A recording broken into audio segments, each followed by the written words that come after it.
Hello, Netroots. I am so happy to be back here with the rudest, loudest, and truest grassroots activists in the United States of America.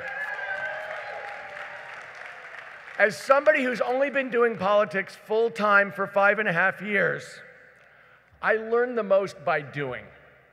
So that means I've knocked on doors in Orange County to throw Republican congresspeople out of office. I've rallied with thousands of people in Salt Lake City to demand the president immediately return families together. And I've been talking to voters in town halls from Denver to Minneapolis and from Orlando to right here in New Orleans last night. And along the way, what I've come to know, to really understand, is that grassroots activists are the heart and soul of the progressive movement. That we have to return power to the people in this country, but most importantly, that the vast majority of Americans are generous, hardworking people who are not being heard. So let me ask you a question. How many people in this room think that the Democratic establishment in Washington is listening to you and doing what you want? Seriously, I'm asking, raise your hand if you feel heard. If the leaders you elected are actually listening to you and doing what you want them to do. Love Barbara Lee. Me neither, because I don't see a single constructive thing coming out of Washington, D.C. Not one thing. In less than a year and a half, Donald Trump has gone from someone too awful to think about and who can't win to someone so awful we have to think about him every single day. And I don't see the Democratic establishment doing anything real to stop him.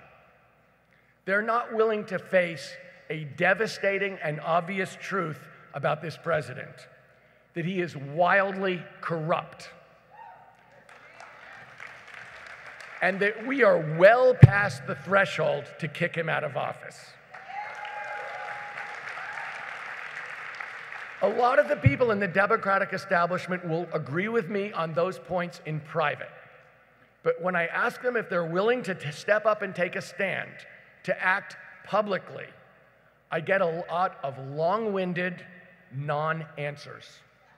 Their message to me and the 5.5 million Americans who are demanding Donald Trump's impeachment is that it's bad politics.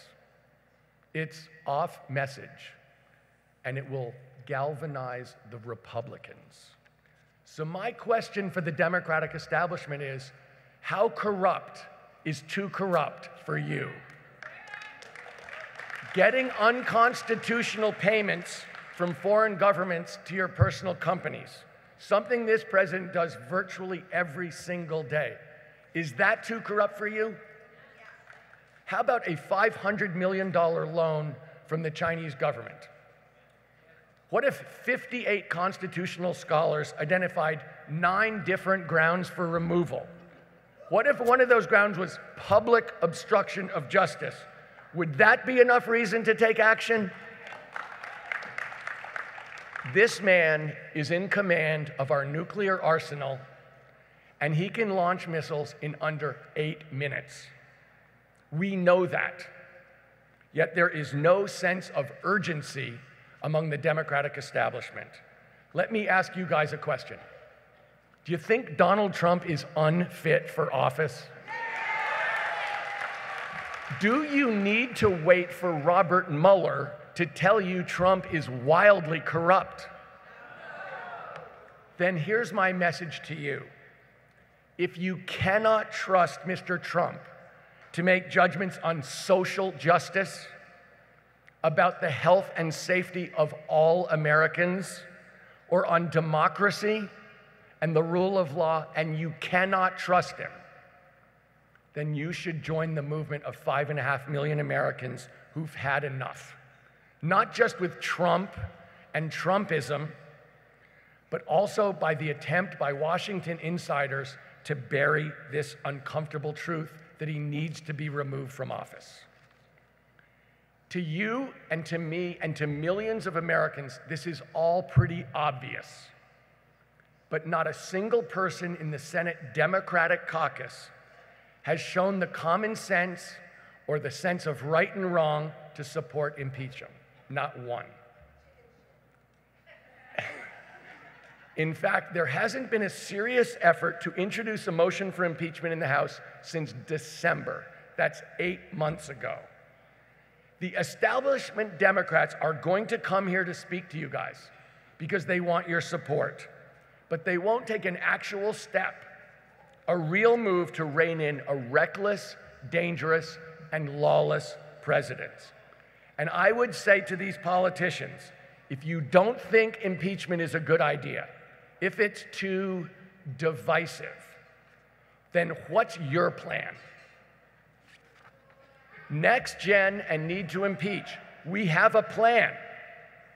We've held more than 40 town halls and candidate forums in communities across this country. We've built the largest youth voter program in history. And what those voters tell us is that they're tired of politicians doing nothing and telling them to wait. They're tired of fancy speeches that don't translate into action. Well, we can change that. We're building a movement of people who are ready to retake Washington, retake state houses, and retake city halls. We have tens of thousands of young people across the country carrying our message door to door, phone to phone, and online. We've already knocked on over 260,000 doors in 7 Republican-held congressional districts just in the California primary. And just so you know, youth turnout in that primary was up over 100% from 4 years ago. More than double. Netroots, you know, organizing works. The truth works. We've already registered over 80,000 young people to vote, some who were motivated by the Parkland shooting to toss out NRA-backed candidates in November. We set out to win renewable and clean energy ballot initiatives this year: Michigan, Arizona, and Nevada. And by the way, we've already won in Michigan. We are organizing just like the people in this room, and we're training the next generation of organizers. And what I've learned is something you all have known for a while. You've got to be honest at the door. You've got to be about the truth. Door knocking means nothing without the truth. It means nothing if you don't have a message and you're not willing to listen to them. No one will knock on a door for you, and no one will listen to you unless they believe in you. Now, we have a message to believe in. It's simple. We have to take down this corrupt president and his Republican enablers. And we have to usher in a new era for America, one that is more just, more inclusive, and more prosperous. I want to thank all of you for what you do. Every time in American history that injustice has reared its ugly head, it has been met with the brave, generous efforts of decent Americans like you all who are committed to justice. You are the patriotic Americans. Together, we are that movement. And I believe in November of 2018, we will win. Thank you very much.